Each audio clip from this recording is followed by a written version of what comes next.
Now, if you've been on the internet for quite a bit, you've definitely seen these types of videos.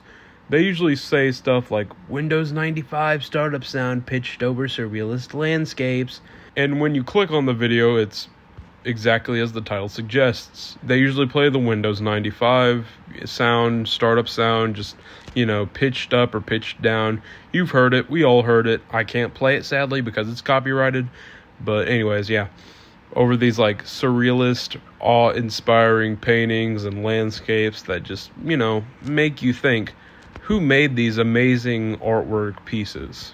Now, the paintings usually shown in these types of videos are usually made by a bunch of different people, but there's one person in particular that I would like to talk about. Many of these paintings were made by the painter and music composer Brent Wong, and he's known for making these, surrealist landscape paintings. We're going to go more into detail about his life and just many other of the paintings that he's done, and yeah. Now, I have talked about Brent Wong in the past, up to almost 8 months ago, the time I'm recording this video. But instead of giving him an under 2 minute long section, I just decided to give him an entire video. So, here. So anyways, let's talk about the early life of Brent Wong.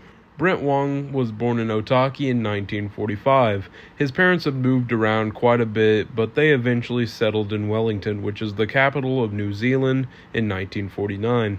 His father was pretty busy, running an importing and exporting business and owning 3 different shops. Brent Wong grew up feeling pretty alienated and isolated from the other kids at school.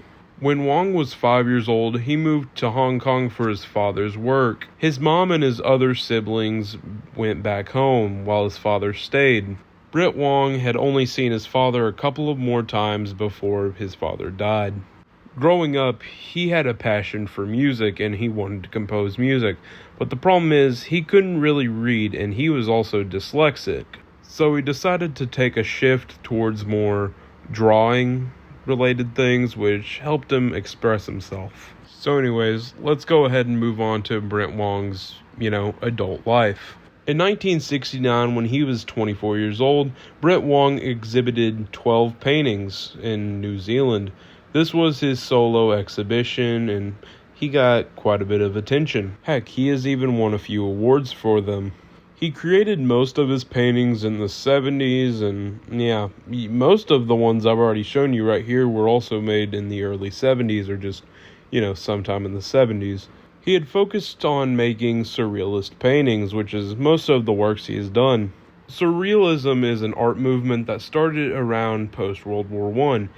It is an avant-garde, art style that's just kind of weird. It just challenges the human mind and all of that, I guess.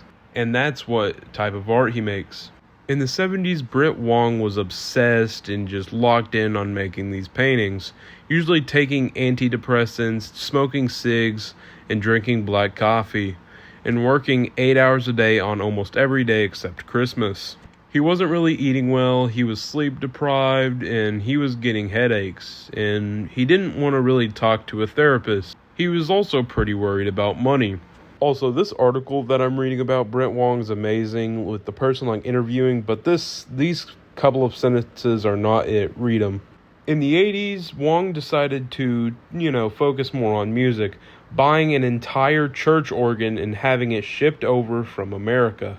He played the songs of many classical artists, specifically, Bach though, and he attended many different concerts. In 2008, Wong decided to stop painting entirely because it simply just wasn't working no more. I'm pretty sure he does compose music now, but I could be wrong. And here we are today. He is currently in his 80s, early 80s, matter of fact, and still living. Let's talk about his art style.